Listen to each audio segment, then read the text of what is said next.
This is the all-new Ford Focus RS, a car that many people have been waiting rather impatiently for. It's got a pretty much standard body, apart from the very obvious bits, power in excess of 320 horses, and most crucially, all-wheel drive. It's quite a smart system. It can send 70% of the car's power to the rear wheels and 100% of that to whichever one needs it most. It's also got quite a jazzy torque vectoring system, which doesn't actually break any wheels to get you around a corner quicker. Instead, it adds more power. And because a chap called Ken Block was a consultant on this car, it also has a drift mode, which sounds awesome.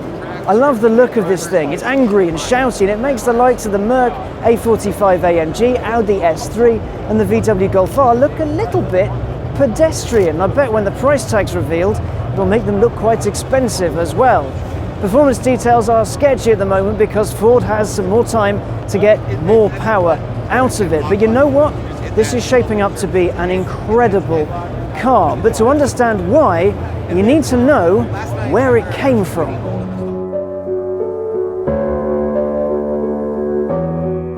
But where did it come from indeed? After all, there's so much excitement around the new Focus RS. Its predecessor must have been pretty fantastic. Now, I know there are loads of cars dubbed Ford RS, but today we're going to be looking at the two previous Focus RSs.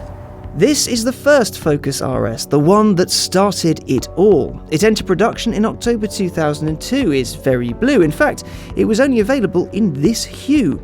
Quite subtle and very mad. As far as vital statistics go, the Mark I Focus RS appears rather modest, 212 brake horsepower, but you need to look a little deeper to appreciate it fully. This isn't just an uprated ST170 either. It said that its engine is so heavily modified that it's closer to WRC spec than standard. It's also got Sachs dampers, lightweight alloys, Brembo brakes and a Quaife differential. 70% of the parts on this have been modified or changed from a standard car.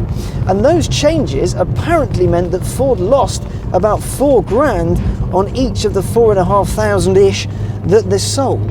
As a point of pride, over 2,100 were sold in the UK, making XCAR's home island its biggest market.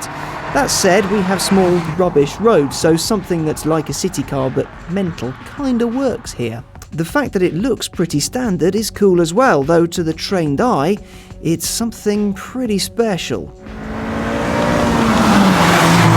Here's the basic statistics. 0 to 62 takes 6.7 seconds. Its top speed is 144 miles an hour. And today we have a little bit of a poorly RS, so we're not getting the full shebang. However, it feels light, it feels easy to drive. The throttle response is stellar. The turbo noise in the cabin is just lovely. You get a little whoosh. Lovely little whoosh from it. The steering is light. The gear shift is brilliant. I can see why people love these. See why so many people in the UK bought them, because it seems quite supple, quite nimble, quite light. It reminds me, weirdly, of the Sierra RS Cosworth, because that thing was light, it was nimble, it felt really good. You got amazing feedback from it, just as you get from here. Though it can get a little bit torque steery if you poke the angry bear too hard. Still, a cracking motor, a solid basis for the brand new one. So, there's Mark I, Genesis, if you will. Here's Mark II. Where the old one was subtle, this one is, less so. If its massive wheels aren't a bit of a giveaway, then how about the massive air intake, or that spoiler? In 2009, this bad boy appeared. It lost the subtle finesse of the Mark I. It also gained a cylinder and about 85 horsepower. This time round, you got a 2.5 litre 5-cylinder turbocharged engine with 301 brake horsepower and 325 pound-foot. All of a sudden, the Focus RS turned into the kind of car your mother did not want you to have. This shopping car has a top speed of over 160 miles an hour and a 0 to 62 time under 6 seconds. That is pretty mad, especially considering where the power was transferred through to the road. once again through the front wheels, though this time Ford saw fit to fit something called the Revo knuckle differential, designed to deal with any torque steery issues that may occur when you churn 301 brake horsepower and 325 pound-foot through the front wheels. Does it work? Does it? Okay, that might be a little bit harsh. Okay, it's very harsh. It doesn't completely eradicate torque steer as some may have hoped. There is still a bit of a torque steery machine, but then again, there's so much torque going through the front wheels. It is kind of scary that this is a shopping car. It's a family hatchback, but it's so fast. You leave it in third on a straight, and by the end of said straight, this one, you can be doing 120 quite happily. It won't break a sweat. It does feel a lot heavier than the Mark 1 though. The steering is a lot heavier. There's a lot more to punt around. The gearbox though is remarkably light. The clutch is lovely. The throttle response again, mega quick. But as I said, the Mark 1 Focus felt a bit like the Sierra Cosworth. This feels more like the Escort Cosworth.